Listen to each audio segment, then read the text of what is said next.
Bote Nabino Bozolanda Congo Promo, Ezabongo, émission Nabino à Lokumo, émission Nabino à Talo. Nous sommes des millions en ce moment à travers le monde. Nous qui sommes branchés pour suivre Congo Promo, votre magazine d'actualité préféré. Nous sommes sur satellite, sur TNT, sur les réseaux sociaux, ce qui fait que Congo Promo reste et restera toujours l'émission la plus suivie dans le pays. Comme d'habitude, nous allons pour qui va être Bote. Bote Ndeko Michel, Bote Pena ba téléspectateur. Voilà, Mbote Pena, téléspectateur, il est sans doute l'un des hommes politiques les plus médiatisés et les plus connus dans ces pays. Il est aussi un philanthrope, un homme politique de haut rang. Il est également celui qui est combattu à tout moment. C'est le ministre d'État Guy Luando Mboyo. Alors aujourd'hui, dans le cadre de cette émission Congo Promo, nous avons invité quelqu'un qui connaît parfaitement le ministre et qui viendra nous parler de cet homme qui est devenu une référence pour la politique congolaise dans notre pays. Tozo Yambabongo, honorable Laurent Djokou, député honoraire. Mbote, honorable Laurent Djokou. Mbote Nayo, ndeko journaliste Michel. Voilà, vous êtes passé ici, je crois, il y a de cela 2 ans et quelque chose. Alors, depuis les cas qui pendent comme on a Congo Promo, et puis on a Congo Promo, merci Ndeko Michel. Congo Promo est chaîne ya Talo, parce que chaîne wana na monaki yango mokolo wana chef de l'État. A Kuruna qui yango na bulletin de mérite, brevet de mérite. Après campagne électorale nae, ezali ko la kisaete Mosala bozali kosala ezali couronné na Congo mobima et pour na Congo epesa le kumo na yango etindiki yango na ba poto ba nini parce que mokonzi mboka moto apesa ki brevet de mérite wana donc ce qui tozali na bino awa ezali ete chaîne ezali ya série pe chaîne ezali kolandama na bato ebele. D'ailleurs, pas plus qu'hier, Nayoka Kilobi, Yotan, Ozali ko défendre dossier moko boye pe olobaki bakamebele mais na sebele no yango tant on a moni qui sérieux Congo pour moi le blague ni allez-y parce qu'il y a certaines personnes à ndaïde Congo promo Nayoki elobi à lobby non Joseph Kabila Zali sénateur à vie et que na titre honorifique na il faut constituer régler ma camosi Nayoka Kilobi na pertinence ya likamboana. Nous avons monitor Zali ko landa Congo Promo pour na bo pikiliki na ye. Très bien. Voilà, le rôle du journaliste. Le journaliste fait des analyses, il explique la société. Ouais. Alors, mais à la décision, voilà la thématique est d'afficher Guy Luando, philanthrope et un homme d'État au service de son peuple. Alors, tu as invité parce que beaucoup de choses se disent. Na makambo ya ministre d'État Guy Luando asai makambo ebele transformation beda ubalo biso biso moko alors présenter na lobiso Guy Luando pour na yo azanani et puis nini important au yo moni asali que no baninga basali je l'État que donc na ba détail moso parce que Congo Promo obi eza émission ya vérité il y a aussi des attaques sur hier tout ça présenter na lobiso. Merci beaucoup ndeko journaliste na kolobana aisance nyoso tout pour nazalia devant une chaîne de la responsabilité. Chaîne ezali une chaîne de responsabilité o elobaka makambo ya bosemo ya solo. O ezali soki likambo ezali balobi peu importe les conditions en tout cas ezali likambo na bango te mais aussi boyoki yango. Honorable Njoku ngana yebaka Guy Luando te. Olimbisa ngana yebi mutu wana te. Guy Luando, comme ministre d'État, Nayoka comme sénateur. Comme sénateur, Abimi sénateur, moi, na vois pas. Sénateur de la République du Congo. Mais Nazali comme cela comme Naye Koeba Guy Luando, Namona Kayete, mais Namona Kamakambo Naye. Ses œuvres, c'est ce qui me fait parler de Guy Luando. Et cette icône politique née, Nazali Koebisayo, Kolobama Bena Kombo Naye, pour la jeunesse congolaise, et particulièrement pour la jeunesse à Chouapa, je vous dis sincèrement, Ezali Koboma jeunesse wana. Parce que depuis 1960 jusqu'à aujourd'hui 2025, na province Nangaï ya Chouapa, je dis bien et je le souligne avec responsabilité, motomoko atikali kusala musala lokola. Excellence, ministre d'État Guy Luando Azalité. Même Mobutu, président de la République, a ça la modèle, c'est ça? Mais, s'il vous plaît, Maréchal Mobutu, que j'ai du respect envers lui, atikala kusala musala Luando Azali pas na bisote, na province ya Chouapa te. Parce que ce qui Maréchal et Asala qui musala na Chouapa, c'est comme président de l'État. Mais oyo wana Guy Luando Mboyo, ministre d'État, il prend ses propres moyens. Aza kotia pour la communauté. C'est plus que grave. On en a eu beaucoup. Sous Maréchal Mobutu, tozala ki na ba konji ya minene na Chouapa yo ebiango. O ba dirija penja ti na niveau à top niveau. Sous président Kabila, Joseph Kabila, la Chouapa des ministres est belé. Mais, en tout cas, par rapport à Guy Luando, honnêtement, sincèrement, Motomoko a égalé et Azalité. Et je suis prêt à affronter n'importe qui. Mais Bana Sikoyo, alors il y a depuis 1960, notamment à Chouapa, Moutasale Makambote, Oyo Guy Luando Sali. Alors rappelez na Batumoussou parce que quelqu'un peut être en Belgique, mais à la Liboso en Congo, ou bien à la Liboso en Congo à Guy Luando. Rappelez que non, na province naie, place à Outagi, à Sali et puis on va accorder la parole à Nkoumou. Merci beaucoup, Ndeko journaliste. Maître Guy Luando comme sénateur, à côté sénateur, Maître Guy Luando a tenu l'Assemblée provinciale et à Chouapa, la meilleure même, avec ses propres moyens. Donc, à Tongeli, l'État, ndako ya Assemblée nationale, n'a pas propre moyens na moko. Chose que nous n'avons pu à et pas il y a politicien mon côté. Il n'y a pas, il n'a pas bango. Mais Guy Luando Mboyo, ministre d'État, aujourd'hui, parce qu'il était sénateur, à Tongeli Chouapa, Assemblée provinciale. Oyo lelo, respect. Et quand il Mboka, pona Assemblée one. Lelo même Guy Luando Mboyo. Oyo azali pona jeunesse. Voilà l'Assemblée provinciale et à Chouapa. Voilà. Yango wano somo na yango yomo komoni. Donc tala assemblée wana. Mwana mboka maître Guy Luando Mboyo ministre d'État. Ce qui te reconnaître yango c'est une malhonnêteté intellectuelle. Kaka maître Guy Luando Mboyo wana pona jeunesse. Pour biso zoleka. Pour combattre Luando, c'est-à-dire combattre jeunesse. Dans le bac jeunesse à République. Pena jeunesse particulière ya Chouapa.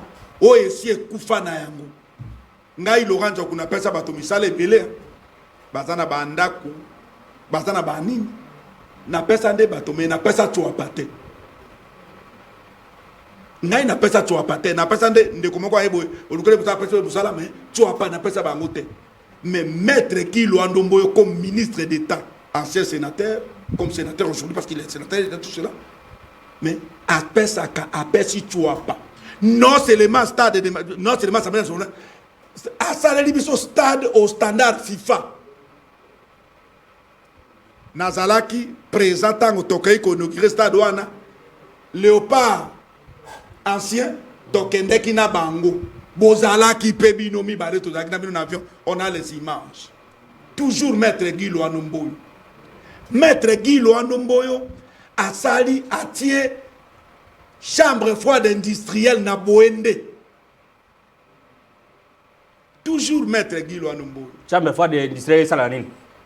Pour na ko congeler biloko, ko tia biloko akole. On n'est pas na biso depuis politique et bandit, depuis entrée à Fidel Mboke Koufa de Bouende Ikela Tchol ou Bokoto Befale Njele Zalakite bato bakoma kokene kosoma ka banyama kuna mokolo ko benga ye abino ka mchokuya kana na uti bokungu na leke pa na biso mena moni njale koti na mboka makasi. Qu'est-ce que nous pouvons faire pour résoudre ces problèmes? Bato so bibima nyama bato ya côté kango na bonde bato mboka kuna bazo liate. Qu'est-ce que nous pouvons faire avec excellence? Na na yebi le côté. Je ne sais pas comment vous donner une idée na likambo wana. C'est là où j'ai compris que moto wana ezali yete za bonzambe katina ye. Abina loko eza boy bon pour na to arrêter hémorragie wana boy. Il faut to tia chambre froide industrielle na point de port totinda kabilo ko akolia comme ça bato mboka va se sécuriser na biloko bazo zo kuna po bato ba kolia. Mon frère ami, moi j'ai pleuré na yoka qui passe mingi. Comment c'est monsieur qui a ses propres moyens. Au lieu ba moyen na ya tia ngo na disposition famille na ye. Moi si nena bana na ye. Mais il y a ce cancer qui n'a pas de temps. Ça va jamais faire les bateaux. Les individus, les mutu moja après ça là. Mais il y a que na ça la bilo comme obi que na lala ndeko na journaliste na yoka pasi na motema na ngai. Ça dit que il touche na makambo ezali ya solo. En dehors de ça maître Guy Loanomboyo kaka na politique na ye. Bato balobaka mais transco umela na Congo. Transco c'est depuis président Kabila. Depuis 2015. 2015. Mais il fallait attendre la naissance de maître Guy Loanomboyo, ministre d'État. Pona, à côté c'est là qu'on a tué pas, peu importe ba balabala. Pe bato baloba na kena na lati écharpe ya rep. Bato ba don dengenini. C'est lui. Il y a personne. Esaïe, développement toi pas. Ezali maître Guy Loanomboyo. Je dis bien et j'insiste et j'engage mes responsabilités. Très bien, on revient vers vous, l'État voici la question. Toujours ça, la thème émission, c'est pour encourager les bonnes initiatives, voilà. Pour encourager l'autorité, parce qu'il y a dans ces pays, il y a des gens qui ont des millions. Non, il a autant de millions, mais il y a millions, tu ainsi de suite. C'est pour encourager d'autres que nous pouvons en avoir. Plusieurs fois dans la province, na biso bato bonne volonté, bazo sungamboka sombeli l'État. Olia ça eloko na imoko asali pour na l'État. Alors mais bato bongo ils sont combattus, ils sont tout ça par rapport à Bangé Banine. Alors ndeko kumu combattre na no ba biloko wana parce qu'on est jusque là na tu pas oh la ça oh ya ça na tu pas et puis nous allons venir vers le Congo. Qu'est-ce qu'on a fait pour l'intérêt ya mboka? Allez-y. Ndeko Michel, merci parce que on doit aller au conduire les plateaux. Au moni biso moi ma bien na biso mingi ezalaka tozalaka moto abatuté. Biso na yo tolobaka parce que invité na biso tu koloba valeur au biso dozana ngole le Congo promo pouvoir Félix Tshisekedi mandat za nango au Congo promo contribuer parce que tozana brevet de mérite il y a Félix Tshisekedi et ba valeur oyo baza ko aider politique il y a signé par Félix Tshisekedi oui ko aider politique à Félix Tshisekedi de liboso biso toza censé ya ko appuyer bango na kanisi honorable njoko bandaki pe introduction na epo na kolobake même maréchal Mobutu ngana yo tokoma na Guadeloupe Mobutu atonga dendako résidence Bambou na Kaweli et na bandako na ye privé œuvre sociale Mobutu asala na Guadeloupe ya lobe l'état récupéré bandako ngobede assemblée provinciale ya Guadeloupe et c'est jaka et fouté la kanandako ya papa ko yagialo personnel mais tokende tozonga politique e bandika na Félix Tshisekedi te politique peut bandika kana mandat ya Guy Loando te politique e banda kala tu pas tozwa batu Grand Équateur tozwa batu ngai na mona aucun politicien ya Grand Équateur o ya tonga école aura ya Widal School na mona yete na mona politique ngai né grandi na Bwende na mona mutute na Congo je dis bien na Congo a ton assemblée provinciale na ba propre moyen na ye pe apesi l'état na mona politicien mon côté na Congo mobimba j'ai dit bien na Congo mobimba to monaka président ya Sénat atongi hôtel na ye eza pesongi c'est là revenu atongi même ba Moïse Katumbi basabilo ya bango moko non pour bref Moïse asombaka avion po na Mazembe tanga longwe na Mazembe yo mona Mazembe na avion donc toujours tanga ba tuté mais toujours tanga ba valeur pour te dire que ndeko Michel Guy Loando aza prodige lelo ndenge to lobana dans 2 semaines Congo promet ko voyager pour na kokende komona ndenge baza kolongo ko bimisa izini ya mafuta Il y a ma foot en bille parce que Guy Luanda Sombi, combien d'hectares de commission à Bossen, tout ça là qui n'a pas. Presque 150, 150 hectares. Bambi laissé Koli, il faut monter. Équivalent à la commune à Lingouala. Commune à Lingouala. On comprend. Les lots, tu as pas d'accord bénéficier. Ici, il y a savon, ici, il y a ma foot en bille. Grâce à Guy Luando. Oui, Yangoyo. Autosalaki, Congo premier comme Agona. Zambango Yangoyo. Qui peut le faire? T'as la modernisation. Oyogi Luando. T'as na commune à Lingouala. T'as na politicien na toi parti. Basombe la débassi na. Même na Congo mobimba. Basombe la kabaleki na bango bandako. Basomba kaba. Et là normal. Moutounio soit yaka pour intérêt. Même Jésus tanga yaka lobaki na yepo na maison perdue d'Israël. Mais Guy Luando alobi, je suis venu pour le Congo. Biloka salaka o ete ya famille na yete. Mbongo oyo soki Guy Luando azalaka ke alinga koma riche babenga ke roi babenga ke boya alinga chango na ndako batu baye balene mokonzi akabeli yo asali boy mais il y a zo développer province. Donc pour dire na batebele na observer moi semaine au mois ba moi onde batu bazole ba monsu bazole ka akendaka azoko sa chef de l'état. Mais est-ce que mutande mwana kaidi na télévision mutwana za mayeli Guy Luando azali produit ya Félix Tshisekedi. Félix Tshisekedi a fier na Guy Luando. Pour nani Guy Luando tongaka assemblée à ministre était asa sénateur. Mais lelo a commis politique ou bien politicien na mandat ya Félix. Ya Félix Tshisekedi muta signé ordonnance. Ya liboso ko nommer. Pour na kobenga Guy Luando excellence ministre d'État. Azali mwana ya Félix Tshisekedi. Babilo kazo sala wana ezali honneur ya ko honorer Félix Tshisekedi. Félix Tshisekedi akiti na Bwende. Tozalaka na yo. Chef de l'État tali Guy Luando. Aérodrome Yetongamaki. Je crois qu'on peut trouver ces images à photo. Le chef a dit à lobby non, à Pessi, à lobby Guy Luando, aux Amobali, aux Akotamboussa. Ce que je dis là, dans le bataille que le chef de l'État Zali, à lobby Guy Luando, aux Ako incarné ma valeur nanga. Là où les gens détournent, mais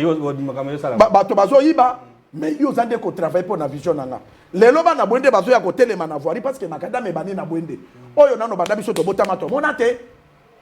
Est-ce que madame soto botama na bwende est-ce que na mona chambre froide muto de kanobi kumu yo bosani peut-être ozala ki mona muke bataka chambre froide na veni Mobutu ou bien na Salonga ou bien na veni nini chambre froide ezaka ba makanda masuwa etikala ko sala te na masuwa na mano gungwa banda ko ya na ba chambre froide na te biloko pasonga mais nazo loba na bwende très bien mais bwende azala ki na ba politicien makambo bazo loba eza mai na mokongo libata parce que Guy Luando azawa na te pona kobundisa bato mais Guy Luando voilà l'aéroport de Bwende ozomona aéroport à Bwende omoni chef de l'état yeyo makamona loba yango o Félix Tshisekedi na place mais mutazo de kanobi na aéroport à Bwende batindika ba avion o chef de est-ce que chef de l'état a informé te Bwende za na Congo te est-ce que le seul mutakenda na Bwende za kaka Guy Luando même na Nigeria wa avion soki sali batindika biso matana na totunaki babenga bango banani bato représentant RVA na Bwende nani directeur provincial à Bwende alobi aérodrome à Bwende wana et kokani na sa vingtaine. Est-ce que tu prends Nazako? Guy Luando corrompt qui est? Vous comprenez? Donc problème est d'aller pas nabiso et pas équatorien et là qu'on a remarqué et pas congolais en général ils allaient mutema mabe. Loko la bayoki que gouvernement zo bima selon e bango bazwaka bango nde bawele la gouvernement pour na bayiba mbongo. Mais Guy Luando zali pour l'intérêt à la population. Très bien, vous kivete. École loko la Widani bana ba futa Minerval muke. Voilà. Hein? Alors, ça c'est pour encourager certains Congolais. C'est malheureux. On a quand même Mouninga na bango Congolais a eu une initiative à sali pour Namboka naé, yope Congolais. Et puis le commissaire pour Nakokita pardon. Vision ya Félix Tshisekedi azana besoin ya Guy Luando 20. Chef a comment na bonda tanga komba Guy Luando. Auto sala nini awa, il a félicité Guy Luando. Au lieu de combattre Guy Luando, Mokonzazande a besoin ya ba Guy Luando bako mata 50. C'est parce que Guy Luando a incarné vision ya papa na yo babengi Félix Tshisekedi, l'homme de développement. Guy Luando a ko mema yango. Voilà, Guy Luando a mema développement ya Félix Antoine Tshisekedi surtout na misala à l'état, surtout na ministère aménagement du territoire, il a depuis qu'il est là, il a fait des réformes importantes. Depuis que ce ministère existe, création, secrétaire général ajoute à la direction et à SICA, ANATE, FONATE, loi sur l'aménagement du territoire, beaucoup de choses et notamment l'avènement des nouvelles modernes na Boma, c'est sur Guy Luando, sous coordination Félix Antoine Tshisekedi Tshilombo. Alors, il a tenu un point de presse il y a quelques temps dans la ville de Kinshasa ici pour montrer ce qu'il a fait jusque-là aujourd'hui. Aménagement du territoire prend les devants pour que Mboké Kende Liboso. Nous allons mettre ça et puis on va revenir vers vous. Total, Ndenge Mboke Beba, quand l'aménagement, comment faire foncier na banani, et puis on va à la réalisation. Bwende, chef-lieu de la province de la Tchouapa.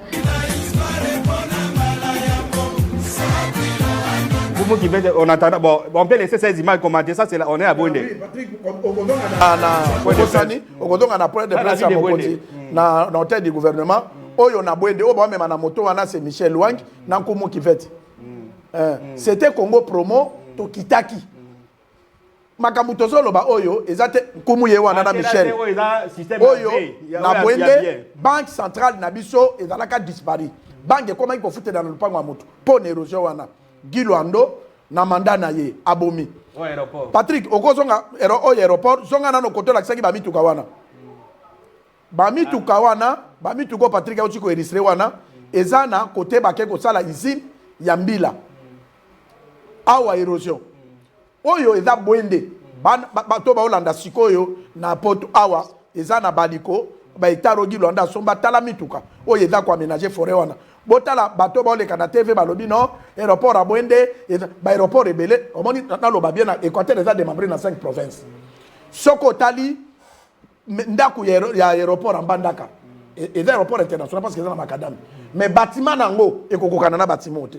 Très bien. On revient commenter un peu ces images. Et l'équipe bâtiment il y a on va ouvrir le téléphone. Bon, on va comparer bango demain. C'est-à-dire que non, mais bien. Alors, vous avez vu ces images.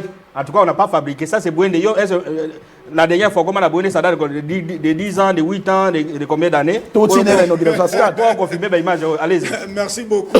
L'image, il y a Solon de Michel.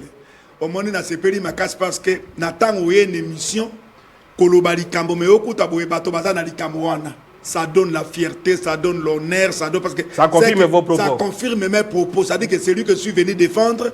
En tout cas, il n'est pas un van-pied. Hollandi. Voilà. Nazak Olobaboui. Bana République.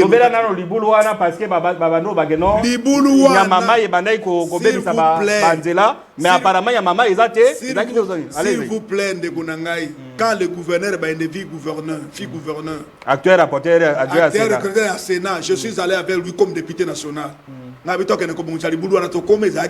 Oh non. Et les gouverneurs sont avaient laissé l'argent. Mais c'est Maître Guy Luando. Très bien. Michel Tikana Lobanan, Omoni. Tango Jésus-Christ a botami. Si vous êtes. Mais tango a botami babo maquillé. Nabat. Mais les lots, parce que ça me l'a Jésus a son. Un jambe songa, un Jésus Christ. Donc, il est prophète chez toi. Alors, on revient vers vous. Donc, on a la réalisation. Na point de presse, je crois que le téléphone va sonner par après pour commenter réalisation. Répondu présent à cette conférence de presse très importante. Le ministre d'État en charge de l'aménagement du territoire, Maître Guy Luando Mboyo, a tenu une conférence de presse ce 12 mai 2025 à l'hôtel du gouvernement. Face à la presse, le ministre d'État a présenté une panoplie détaillée des avancées majeures opérées dans son secteur.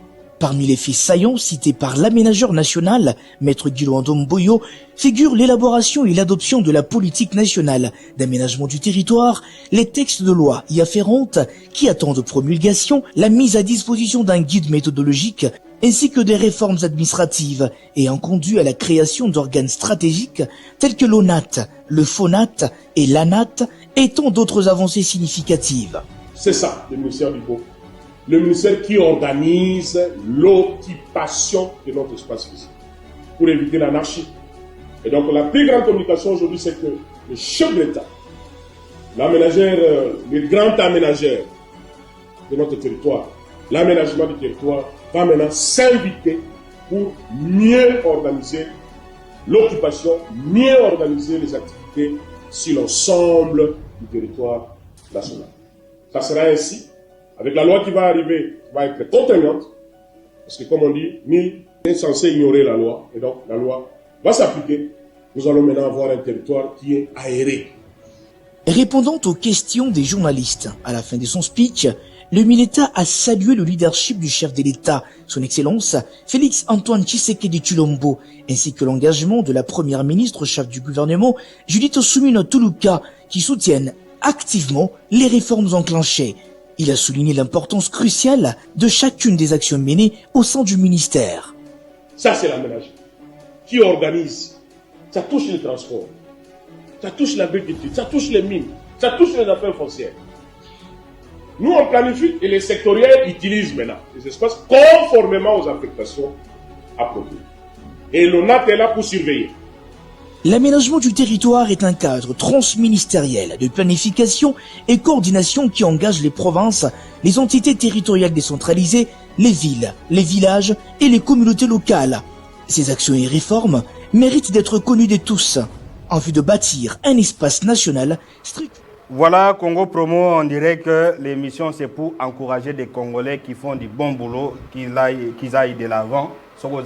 Donc un bon Congolais, vous allez intervenir sur pour encourager. Je vais vous accorder la parole pour commenter sur ma réalisation à Makambo à l'État, mais prenez d'abord, on découvre ces messages. Bonjour Congo Promo, j'ai été député provincial de la province de Sankourou. Nous avons bénéficié des chaises données par M. Guy Luando Mboyo comme député provincial. Bonjour Congo Promo, je vous suis à partir de la ville de Kikwit. Notre diocèse garde une bonne image de M. Guy Luando. Nous avons fait une demande dans sa fondation et il nous a donné beaucoup de choses. Voilà. Ça, ce sont des gens qui réagissent au bénéficier. Alors, pendant le commissionnaire qui s'appelle le bandi ma message à Liban de Komoka combien lobby à dans Bandaka. À Salaka na église catholique diocèse ya Mbandaka Bikor ba bénéficier soki a commis 600 ou bien 6000 ba kit. Voilà, archidiocèse de Mbandaka Bikor. Allez, commentez non image on a pour commenter ba message à bateau. C'est pour encourager des bons Congolais. Merci beaucoup, tu allez encourager les bons Congolais. Moi je suis très fier de Konangai na maître Guy Luando ministre d'État. Omoni yo zoro ba tozalaki na expo béton na Lubumbashi na maître Guy Luando Mboyo quand le chef était allé la dernière fois na Lubumbashi. Ça c'est un icône politique, c'est un génie. L'expo béton à Lubaki nini? À Lubaki Makamoya aménagement du territoire. À Lubaki que banda lelo ba image ezali. À Lubaki pour na toto ngamboka il faut observer ba consigne aménagement du territoire. Donc avant que Badoubo occupe ma belle, il faut aménagement pour sa vie. Aménagement pour sa vie. Ata kokuna na katanga place wana ke bakuti gisement ba minéraux ezali ebele. Soki aménagement du territoire à la kisi que non awa ebongi batonga nde banda comme ba creuser te. Ba kendo be kuna esika ba creuser esika aménagement to apesi orientation na yango. On m'a dit de Konangai, Tolo Banano bien. On m'a dit maître Guy Luando. Bon, tu sais, moi je vais rentrer un peu sur les gens qui sont en train de parler. Non, ces gens, on va venir vers la fin. Maître Guy, ok. Commenter par l'État. Maître Guy Luando, comme ministre de l'aménagement du territoire, il a créé ANAT, Agence nationale d'aménagement du territoire. Un établissement, les alliés na batetela wana bozomona pona ko sungamboka na ba projet. Il y a un aménagement pour que ça donc technicien ou ba kopesa ningisa que non awa to ko sala ndeboy awa ezali ndeboy na ville boy botonga ba étage te donc ba kamo ebele fonds national d'aménagement du territoire fonat ezali pona ko financer anat pona a réglementer aeba ko sala mosala na epona ville ezala na ba makamo mususu ya mabete ba inondation wana ba eba ko prévoir ya ko prévoir tout de suite. Malheureusement, loi n'est pas qui combattit la batomité mamabé. Loi n'a juste loi n'est pas non a complété, c'est-à-dire que la loi est là qui peut réglementer le secteur aménagement du territoire, mais comme on est dans un pays de corruption, bâtonnet environnement, comme on a des empiété bango, bâtonnet qui mine, donc faire foncière tout ça. Il y a donc tout ça, mais ça sera un salut pour le pays. Allez, continuez. Merci beaucoup Ndeko Michel parce que tu as dit na yo kanissimoko. Alors on m'a dit que Maître Guy Luando Mboyo comme ministre d'État azo sala makambo epele na mboko oyo bato bazomona yango ezali ya solo mais bakomi ko combattre ye lokola nkomo ko feta uti koloba na kati ya gouvernement république. Maître Guy Luando c'était bon élève pour le président république parce que il suit en tout cas attaque Hollande azali sous alors président parce que le chef de l'État a une grande diffusion pour ce pays. Et il a besoin, de bateau local là-bas, maître Guy Luando pour n'emboko etamboula. c'était une vérité. Ata bato bako kolbande ko nanga ndena sabuye débat so que contradictoire. Donc ba nati na ba fonati wana et ko aider population aya parce que toujours ba mituna ya population ba tuna makambo ya banzela lui va répondre. Donc nati na ba fonati eza vraiment utile pour na on aménagement du territoire, oui. Fonati ezali wana pona ko mobiliser ba fonds pour na commettre à la disposition ya nat pour na ko tracer pour na ko sala misala o ezali aménagement du territoire. Tala conception, tala motoesika outil. À côté de la politique Mboula Boni, il n'y a pas longtemps. Très bien, on va parler de sa politique. Alors, on la dernière mission que nous avons fait sur justement la réforme à Mat Fonat Baosala. Alors, Pélé Bazar peine espoir, mais cette fois-ci, demande au gouvernement qu'il y ait tout droit, c'est-à-dire que là où il faut détruire, là il faut construire, à construire. Est-ce que l'aménagement du territoire, la vision à que non, avant avant que même gisement minier zali, beaucoup de monde il faut aménagement, est-ce vision n'est-ce pas, c'est important pour n'importe pour n'importe quel mais de Michel, quand on écoute tout cas na minute tout le bana Kinshasa awo. Ministre d'État lobaki, tant que tozala ki wana, alobi nini? Oyebi bato bato kufa pona nini? L'État a tika mayandi espace temps mosusu ya 10 mètres. Local aménagement bandaki ko existait parce que bourgmestre bandaki ko sala oya lingi, chef de quartier oya lingi, bateki mayandi la tika un espace ya 3 mètres. Bon, omoni baskandé de ba congolais bazo kufa. Si ça verrait aujourd'hui que l'Assemblée nationale bazo télé la loi d'aménagement pour n'a pas signé. Non, c'est-à-dire que loi et autres baboyaki non, ça c'est la vérité, c'est-à-dire que aménagement du territoire est lié comme ça ordre ndenge ba belge bazaki awa na ba loi na bango 57 qui a votonga aménagement yé. Maintenant que nous sommes dans un pays de corruption, oyo ke mukolo mabere za affaire foncière. Même ceux qui na dingi ceux qui bato eza normalité dingi il faut akende affaire foncière cheka mabele. Environnement même bakatandete environnement ko India ya chinois ya nani mine ceux qui attendent que ezate place bato bavanda ils vont autoriser babanda ko exploiter. Alors maintenant ce qui a fait que non loi ba député ba voter ki yango et comme pas président va promulguer moi observation ça là mais peu ils ont ba député ba ça on veut que les gens restent dans désordre il y a ba inondation là banine. Donc c'est-à-dire qu'il y a eu aussi une même noire pour que non makambe bongate. Ndeko Michel balobi les hommes passent les institutions restent. Ba institution po ezala il faut bato amayele bazala. Oyebi bato bakanisa ka oyebi bato batongaki ba immeuble d'entrée à Montfleury on est à rivière. Est-ce que bandimaka que un jour tongo moke kotana tracteur ko lekana bandaka ne kokoy impunité ko démériter. To le place là ba buki Félix Tshisekedi azali makila ya politique. To loba yango awo. Aye kozwaki Luando affaire frontière mine ba ministère nyoso wana Guy Luando nani aménagement aye ko étouffer bango te mais aménagement azali nani aza roulage aza ko orienté ke kota boy zonga boy aza ko réglementer la circulation c'est-à-dire quoi soka komi na place à mine alobi place oyo eza pona ko exploiter te ata mine ezali mais batika ngo bato bavanda place à mine apesi mine toka ye na place ya environnement atali zamba alobi banzete oyo ko katama te pour y faire refroidir et sika boye awa botonga awa bosala mais congolais corrompia ko lingela ko non ya do pesa eloko bato ba comprendre te akoti na attribution na bango te mais ya do pesa fête des routes ndenge nini mboka etambolaka yango moni babengi yango aménagement du territoire c'est lui qui aménage à aménager sika beauté tout ça apesi eza lokola ndengo latiti olati chemise otie cravate otie ni po bima élégant mboka pe fait la élégance nango bato bazo tambola bamone comment epa na bise komi teresa te esika nsoka ka bandako musu ya mikuse misusu ya milai isa désordre peyo bato mayele bazali tozo tanga wa mboka ya Lumumba mboka ya Kimbango mboka ya nani mais il faut mboka ngo pe ezala na ba loi oyo eza ko tambwisa mboka c'est ça l'aménagement do pe saka ka ba fait des routes yo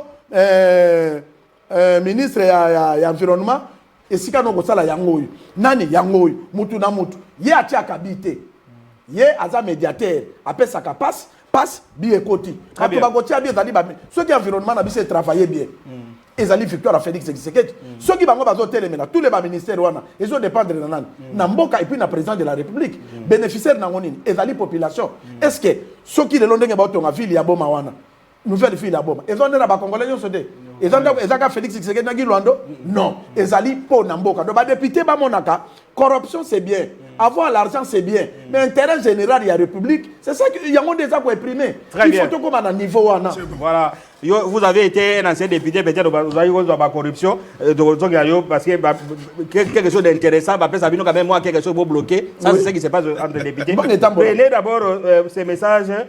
Bonjour Congo Promo, je vous suis depuis Kisangani, je soutiens les œuvres de M. Guy Luando, ces gens des hommes, bon, il voulait dire ces gens des hommes d'État qu'on a besoin dans notre Congo. Il n'a pas donné son nom, M. de Kisangani, envoyez-nous votre nom, on va lire. Alors, bonjour Congo Promo, est-ce que Makambo Bozolo Namboka Oye Kosimba qui batia ordre Nandenge Mapango ya bato ese tekama ça vous allez répondre. Bonjour Congo Promo, tu m'as invité à Bino Aouti Katanga. Akuti Katanga kuna ndenge ni mabele zandeni parce que tu ebi kuna ikomeka mabulu ya bamine. Est-ce que vous avez constaté ça na bamine? Est-ce que yokote na ba province na bagadi? La kota qui na ba province mais ce qu'il dit là c'est vrai parce que c'est pas pour rien le ministre d'État aloba ke loko wana. Alobi ke côté tango aménagement ko pesa plan na ye. Akoloba ata bamine ezali aboy batonga te place ko ba répondre na bato. Ah pour l'agriculture, pour ainsi de suite. Voilà pourquoi Ndekonangai Nazali ko soutenir ministre d'État Guy Luando parce qu'il a des initiatives au Ezali ya Malamu et au Ekotambu Samboka sous leadership ya chef de l'État. Ko combattre Guy Luando et pas Nabiso Ezali ba ennemi à Félix Antoine Tshisekedi Tshilombo comme chef de l'État. Mais bah, on combat déjà l'opposition sur Magaba de l'Union sacrée. C'est ça le problème. Mais c'est comme ça, non? Donc, Bakoki Kosala Ngome, Baza Kosala Ngome, Bazali, Toko Kobenga va traite dans le gouvernement. Et ça va très trop dans le voilà. Donc, Baza va très trop dans le gouvernement. Badingi. Mokonji Amboka a progressé. Très bien. Vous n'avez pas moi me parce que ma question est belle. Vous répondez à cette question de Gualobi. On se donne idée wana ya kubuka banda kubato Amboka nani cité à Siganet na Kinshasa na côté à Malugu. Est-ce que Kosalama allez répondre à la question? Non, Ndeko Michel, et Kosalama pour ba moni preuve banda ke bukani. Amoni bato ba comprendre Félix Tshisekedi. Félix Tshisekedi a na ba vision et puis Ndeko Michel, on a aucun type de qui non, bazon qui sa ministre pour ya est-ce que bata mayele na IDPS ou bien na Congo bazate. Bazon qui saka moto échoué qui lamentement ba nyonso mamoni ka échoué. Non, le chef a besoin na bato ba ko incarner vision na ye. Vision na ye moko, vision na ye danine intérêt à peuple. Ce qui bato ba comprendre na kate. Vision Félix Tshisekedi des ali peuple là dans la l'aise. Ndeko Michel, mboka ni no mona mbula munene so ke beti fo bato ba kufa. Kaka na Congo pour l'impunité. Alors, yo neti ba immeuble wana bato wana est-ce que baza vraiment na mitema est-ce que bato na balingi Congo yo zimbongo zo ton immeuble à 9 niveaux na terrassé mokonza boka sungi bato parce que immeuble ane goko ko ya po eza na terrassé mabelo ane ko contenir kilo wana te somba lupangu na place eza urbanisé au sombi otongi. Très bien. Et ko simba parce que eza l'état échoue à kate. Voilà, bonjour Congo Promo, félicitations à l'émission Rabino, Nazola Rabino, na commune à Massina, félicitations, ça il a félicité. Alors, Oya Tunabi, bonjour Congo Promo, na les cas qui n'a limité, na moni parti à Guy Luando, et ça propre net hôtel. Ça signifie quoi, propre net hôtel? Hein? À moni bâtiment propre net hôtel, donc c'est comme un beau bâtiment. Non, on va répondre. Il y a ceux qui ont le bagage, il y a rep. On répondre parce qu'il y a un journaliste. Vous allez répondre à la question. Vous allez aller dans le boulevard, à mon niveau hôtel. Mais, Ndeko Michel, on m'a dit Félix Tshisekedi, tout ça, ça a été pour avoir un béta Zamutu, mais n'a pas vision. À mon avis, Moutou Nani n'a pas un aménagement du territoire. Ce que tu as dit, Biloko Nyosogi, on a ça, Ndeko Michel, et ça la caca propre. Aucun siège à parti politique ngana kenda na mona baza na restaurant moderne, secrétaire général dans un bureau moderne, yemoko bureau moderne, salle ya ba réunion, biloko ya salaka ezalaka ka propre ka ndenga zo linga komisa aménagement ezala propre, c'est-à-dire quoi? Banda place à banda kwa assez et ça la maka banda kwa assez. Place banda kwa ba. Lelo na Congo mudoto nganda kwa 10 niveaux mais na sincérité. Est-ce que ko nimelo ka ndengwana? Mais aménagement to mabiloko na pose la mutozo mais ma vision wana makamuno pe fezala alima nde baloba na lingala bien. Ezala en ordre pour na bato ba mona ke wi balandela ye. Yango moni ke na ba siège à parti na mboko yo na to loba bien na Congo. Siège à parti ko kai na rep ezate. Eza ko réflexion so mona ke kuna eza place à kolia. Kuna eza place à réunion. Kuna eza place à kosolola. Kuna donc eza nyanga lobi ko hôtel parce que flat basala ngo propre. Très bien. Alors, ces propriétés, ils ont un impact dans Moussala, où ça m'a parti en arrêt. Donc, non seulement qu'ils ont propre, est-ce que les lois arrêt, on peut considérer ça comme un grand parti politique. Nani, vous allez répondre à la question, mais on lit ces messages. Bonjour Congo Promo, nous soutenons les initiatives de l'excellence Guy Luando. Voilà les messages entre l'excellence Guy Luando et nous demandons au chef de l'État de continuer à faire confiance à cet homme qui incarne une valeur en lui. Il faut incarner la vision du chef de l'État. Alors, Nani, Gouma Lobi qui est propre, tout ça, est-ce que propriété n'a parti qui a du sérieux dans Arep? Allez-y. Ndeko journaliste, omoni, et là qu'on a surtout banakana couleur nam. Omoni, Maître Guy Luando, à travers son parti politique Arep, et secrétaire général Kami Kalele, qui gère au quotidien le parti. Moi, je ne peux même pas parler de ce parti parce que c'est un grand parti politique aujourd'hui. Et c'est une grande machine politique. Ce n'est pas un parti tribal qui est président. Il y a secrétaire général, tout ça. Non, monsieur le journaliste, moi, je n'entre pas dans... Parce qu'au Congo, c'est ça, non? S'il vous plaît, je n'entre pas dans tous ces balivernes-là. Maître Guy Luando a initié le parti politique pour tous les Congolais. Très bien. Asala qui parti politique pour le Bazali Kuna est belé, Congolais. Maître Kami Kalele, il gère le parti, il est à rep. Azali sans couleur. Sans couleur, Azali à rep. Ce que comme pas on est ensemble avec lui. C'est-à-dire que Maître Guy Luando, je vous dis sincèrement, ils ont na kosa. Maître Guy Luando dans la politique, surtout la politique n'angaï ya Chouapa. Excusez-moi, je suis de la Chouapa, je dois parler de ça. Asalaki, il a administré un test, il termine et sélectionner les bons et les mauvais sujets. C'est-à-dire que Batomabe Bakpay, Batomalabo Bakei. Vous comprenez? Maître Luando, c'est un meilleur. L'excellence Guy Luando Azali, un meilleur politicien à Chouapa. Et puis na Congo. C'est une vérité, je te dis. Et quand je fais ça, je suis fier de l'aider parce que personne ne va venir me contredire ici na Congo pour moi. Parce que ceux qui te suivent ça, contre la jeunesse. Parce que l'excellence Guy Luando, c'est le futur de demain pour la jeunesse. Alors, Bato Bazali contre la jeunesse. Il a écrit même un livre comme oui, Bato Bazali contre la jeunesse,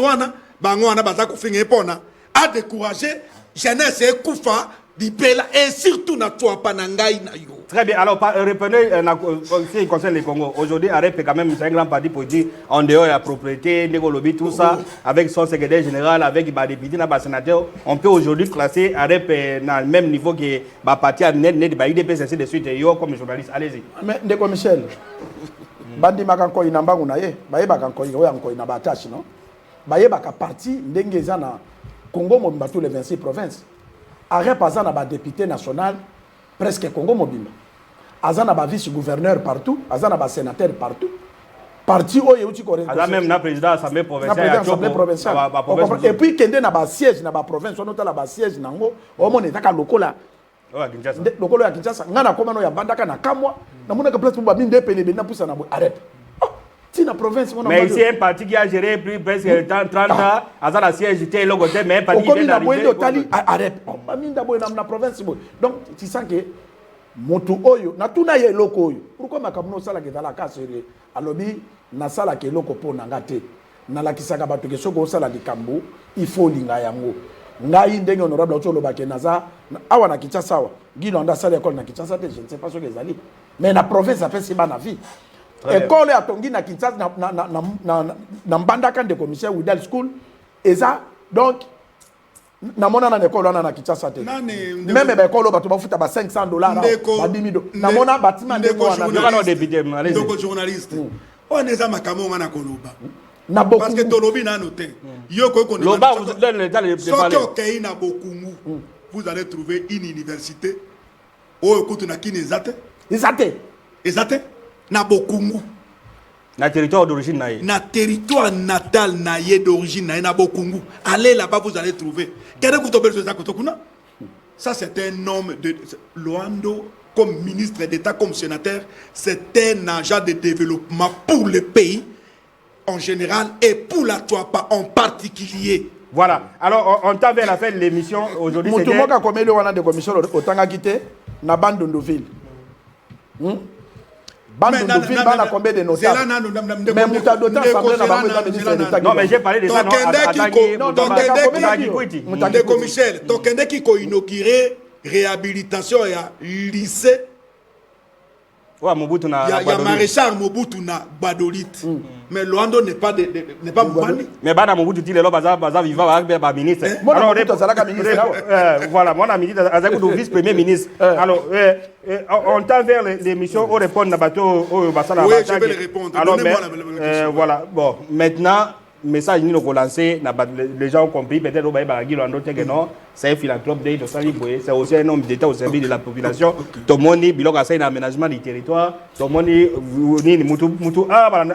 la Guadeloupe. Effectivement, il revient sur la même question. Bonjour, Congo, pour moi. Je vous suis à partir de la ville de Guadeloupe. Guy Luando a modernisé et honoré le maréchal Mobutu. Na Guadeloupe. Alors, message nous compte ça, bateau ça tout ça. On sait que au Congo, positionnement comme le président a annoncé un gouvernement. Allez, j'envoie les gens, discréditer, mais toi, tu n'as même pas, tu ne peux même pas atteindre la taille. Merci beaucoup, monsieur le président. C'est là où je vais atterrir. Bateau Bazali qui attaqué Maître Guy Luando pour le gouvernement comme Malobi. Ce qui président Tshisekedi, par exemple, pas dans la Tuapa. Ce qui président Tshisekedi, l'économie ministre, il n'y a que Maître Guy Luando qui répond aux aspirations de cette population-là. Motomosu Soazalité, Naza Koloba, sans marcher des mots. Au regard de résultat, au regard de résultat, au regard de Azali, au regard tout. Parce que Yenda Azali n'a vision de président de la République. Motomoko Azakuna n'a vision de président de la République. Ce sont les détracteurs, Bato Lokuta. Ce sont des hypocrites. Il n'y a que Maître Guy Luando qui a honoré le chef de l'État. Pour preuve, la Tuapa était la deuxième province, Yakobima. Il y a qu'au voter maître, il y a qu'au voter président de la République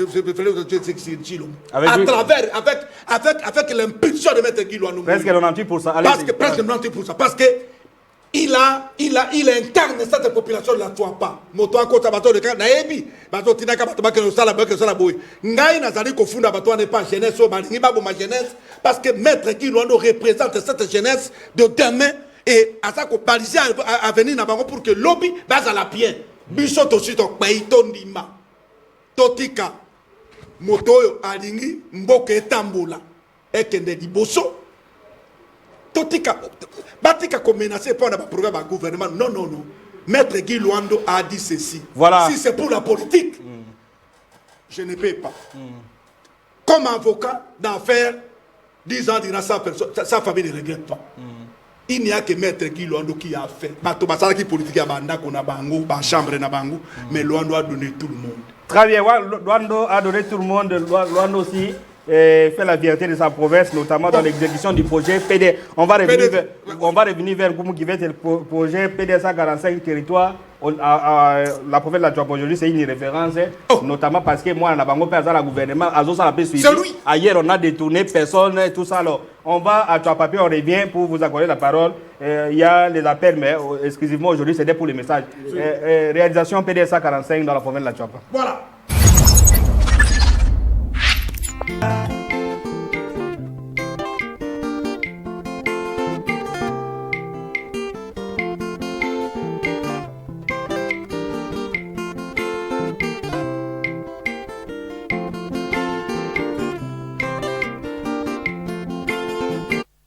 Voilà, honorable Ndjoku, Laurent Ndjoku, ancien député national honoré, commenté sur l'image de la PDS 45, là où on a détourné des millions, mais à Tuapa quand même, il y a la réalisation, et puis il y a on va terminer avec Koumou. Merci beaucoup, Ndekonangai. Mon PDL wana, mon conjidanga, Lobaka, Maître Guilona Tiakiango, révite. Repassons à nos villes, villages. Vous comprenez? Et les lois, na Tuapa, là, comme on va détourner en côté parce que hier moi quoi ça que ça la suivi na yango parce que c'est lui le membre du gouvernement qui fait la Tuapa. Et puis journaliste les loyo tozo kabwana ngai na lobby lo basuka na ngai zali boy bana mboka jeunesse na bino bolanda bato bazolekaka wana te baza na course ya pouvoir mpona bayoki gouvernement ekobima bakomi koatake moto azali propre prise ke bango. Très bien. Basala eloko te. Voilà. Bango basala eloko te. Masuwa yango ande ezokotisa biloko te. Ezokende boyinde Na biloko nini na kati? Ebele. Pont, semble-t-il. Tout pour la toapa. Voilà, honorable Benjoko, alors comme dit Léopard, vous avez écouté. Alors, on termine avec ces messages de Léopard de donner la parole à Koumou. Bonjour Congo pour moi, Kisangani toujours, la troisième ville du pays. Bonjour Congo pour moi, je vous suis depuis Kisangani, je soutiens totalement Guy Luando. J'aimerais savoir un peu les œuvres de M. Guy Luando auprès de ma province de la Tchopo parce qu'il n'est pas seulement de Kinshasa et d'ailleurs, c'est Jonathan Woudala. Donc, on aura peut-être des informations sur le Sokasani na Kisangani, sur Maïzali. Bukavu, partout, Maître Guy Luando est là. Voilà, ok. Azali partout. Vous confirmez qu'Asabi Magamana Kisangani. Azali. Très bien, Azali. Allez-y. Oh là là. Pour preuve, il a des députés provinciaux à Chopo. Allez. Et là, on a Koloba pour qui c'est Zaline de Michel. Na lobaka ke beba ko tabatage. Guy Luando atikala jamais konomé Redo Gachop.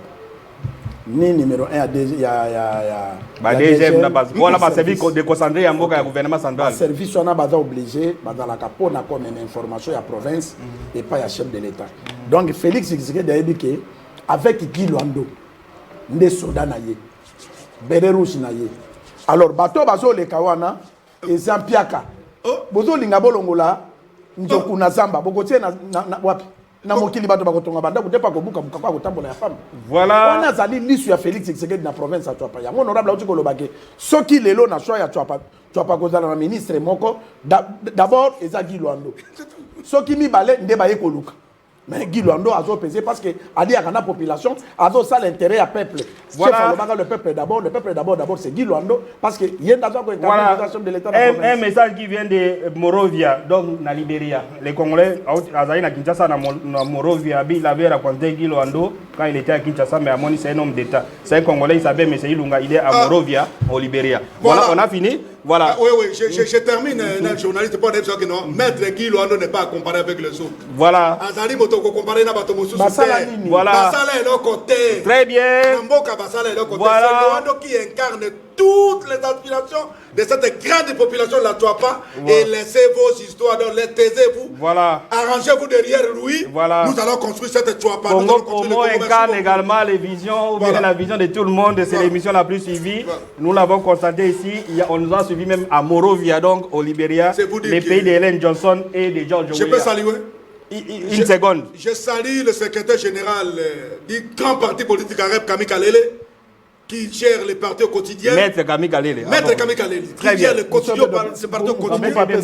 Donc, ton père Siembo, t'es pour Akoba na Moussala na Malam. Akoba na Moussala na Malam, Congo pour moi là, notamment pour faire valoir ma vision. Et puis on a compris peut-être les gens qui avaient des doutes ou qui ne savaient pas entre autres de ce Guy Luando. Je crois qu'on a présenté, sans de faire à toutes et à toutes. Depuis Michel Wapata na Tembe, que Biloko Dozo le Bédal Okuta, Aya Togo Yando Ofele. Voilà, Yando Ofele. Alors, cette émission est logée sur notre chaîne YouTube, Elimo TV. Nous sommes sur TikTok, sur YouTube et notamment sur tous les réseaux sociaux. Sans de faire à toutes et à tous. On se retrouve ce week-end pour une émission spéciale Congo Promo.